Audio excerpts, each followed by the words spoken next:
Some viewers may find this disturbing. Viewer discretion is advised.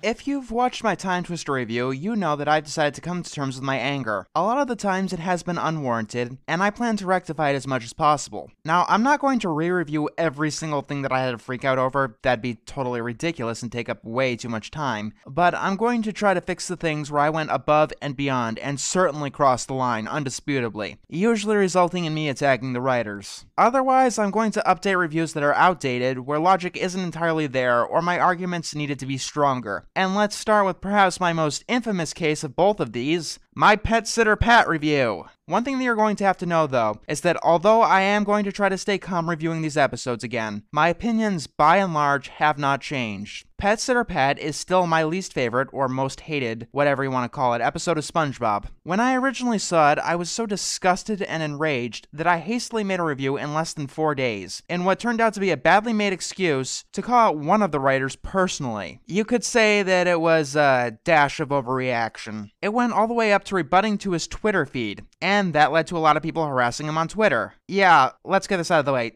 Don't do that. Like, please don't do that. That's not good, guys. That's bad. I'll talk more about this after the actual review in the interest of being succinct, something I wasn't in the original review. Right now, we've got to talk about what makes this episode personally offensive to me, and dare I say, horrible. This episode has a lot of problems, but there are 3 main ones. The first of these problems is that it's a blatant ripoff to one of the most infamous episodes of the show, A Pal for Gary. You see, to me, no matter what you rip off directly, your product will almost inevitably be worse than what you're ripping off. Keep in mind that this is different than continuing a style, taking inspiration from, or being a homage. The ripoff is blatant, and they're not trying to homage or anything. In A Pal for Gary, SpongeBob gets something to keep Gary company, and it turns into a monster behind his back. It's the same thing here, but much more metaphorical, I'll admit. The monster in this case is Patrick, and that brings us to the other 2 main problems in this episode: Patrick's idiocy and Gary's torment. In A Pal for Gary, SpongeBob's stupidity managed to piss off the most ardent SpongeBob defenders and make it one of the most infamous episodes of the show. In a bizarre attempt to fix the episode, it seems like they moved the stupidity to the character it was more believable in. But in doing this, they ignored the other problem with A Pal for Gary, and made it worse in this episode. In A Pal for Gary, Gary was yelled at and repeatedly scared, but he never seemed to come into physical harm. In this episode, we see Gary's pain. It starts with Patrick opening Gary's food and eating it in front of him. Then he thinks it's top priority to give Gary a bath instead of feeding him. He carries Gary under his stinky armpits to the sink, and then fills the drain with snail food, which dissolves. After Gary's been starved, Patrick chases him down with a flamethrower and threatens to dry him off with salt. The joke is that Patrick is so stupid, he nearly killed Gary with his incompetence. Needless to say, I don't find it very funny. Finally, he dries Gary off into this shriveled up thing. How this plot usually works is that the babysitter from hell usually gets the tar beaten out of them in the end through a good dose of karma or revenge, and it hits all the right catharsis notes. However, here they went way too far with Gary's torment. Yeah, they try to beat up Patrick here and there, but he never shows any sign of pain, so it doesn't work. Slapstick doesn't work if the target isn't in pain.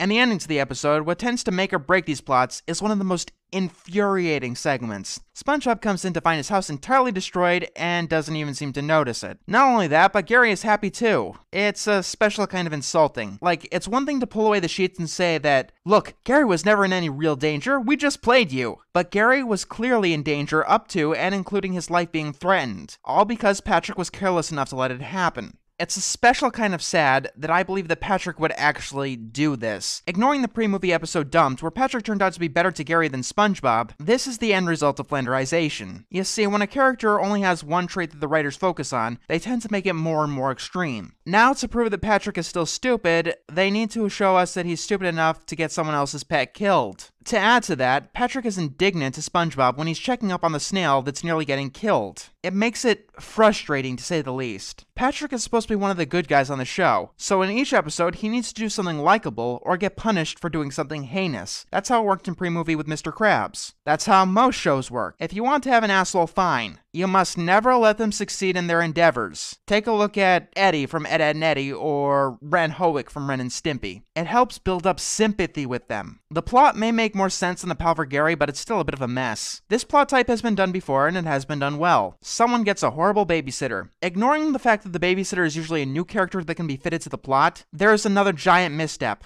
Gary doesn't have any ability to fight back or object. Normally in this type of story, it's a child, and they don't take this babysitter lying down. Yeah, Gary tries to fight back at the beginning, but it barely affects Patrick, and he stops fighting rather quickly. You know, when the flamethrower comes to town. It's almost like the episode is saying that Gary is the antagonist of the episode. You know, like those classic cartoons where the baby escapes the house and the babysitter needs to chase them down before they get hurt or something. Needless to say that I do want Patrick to succeed in his pet sitting, but to make that story work correctly, you've got to have his torment come through no fault of his own. Even with the plot mostly cohesive, the ending still comes out of nowhere. It's like ending a story about a world war with everyone lived happily ever after. That's just not the way it ends. Gary should not be happy with this, to say the least, unless he's been brainwashed or something. And even in that case, SpongeBob should know that his house has been destroyed and think that something is up. Then again, he didn't pal for Gary, so maybe I can let it slide. Nothing in this episode is funny except maybe Patrick asking SpongeBob if he was going off the grid in a what the fuck kind of way. And it quickly goes to uncomfortable levels from there. This plot can only work when we know that the babysitter isn't going to kill the thing that they're watching, something this episode actively goes against. I don't know who I'm supposed to be rooting for. I mean, I know who I am rooting for, but the episode never makes it clear if the point is that Patrick is a terrible pet sitter or he's supposed to learn something. The episode points to the former, but the ending points to the latter. Even if those things were fixed, Gary's pain is still too uncomfortable to watch. Beyond the obvious examples of Gary nearly being killed with salt and chased down with a flamethrower, there's a way to be over the top and there's a way to be sadistic. This is just sadistic. Even in a cartoon, it's disgusting to see an animal be treated this way, at least one that isn't anthropomorphized, because they can't reasonably fight back or object. Although, even if you're doing this with a child, you have to still be very careful and tone it back. And that's the review that I should have made in the first place. I should have waited until I calmed down and could address the episode rationally. A spur-of-the-moment anger is an explanation of what I did, but it's not an excuse. There is no excuse. It's one thing to call out the writers by name. It's an entirely different thing to reveal their Twitter feed and almost give a rebuttal to a commentary that quite honestly came spur of the moment. Not that I should be calling out the writers personally either. Not only is what I did beyond unfair, but it also led to people going onto the writer's Twitter profile and harassing him, which is the reason that I am not giving out any names in this apology. It would just rekindle any damage that had already been done, and kind of break the point of redoing this review. Not only that, but over half of the original review was just spent bashing him. This was inexcusable, and I do want to thank the people who reasonably called me out on it. I could say that I wasn't aware of what an internet following could do back then, but no, I should have known better on every single level. I should have been smarter, I should have been more considerate.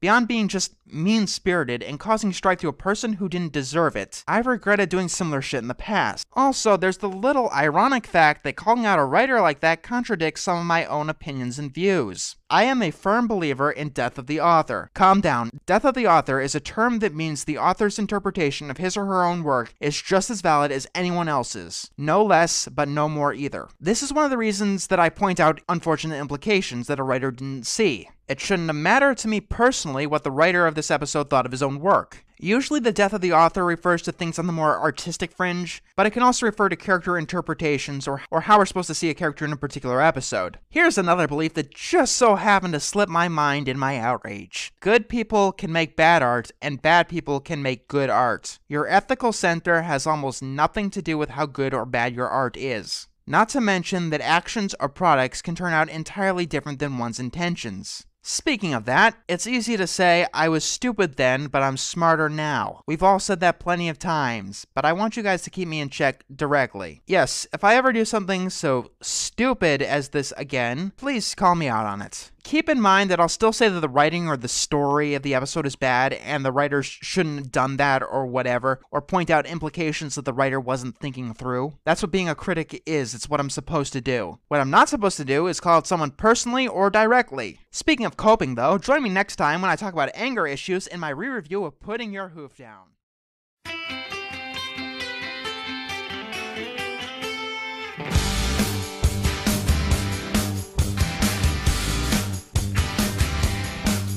Was a recipe for disaster, a four-course meal of no siree. It seemed that happily ever after was happy, everyone was after me. It was a cup of good intention. illusions.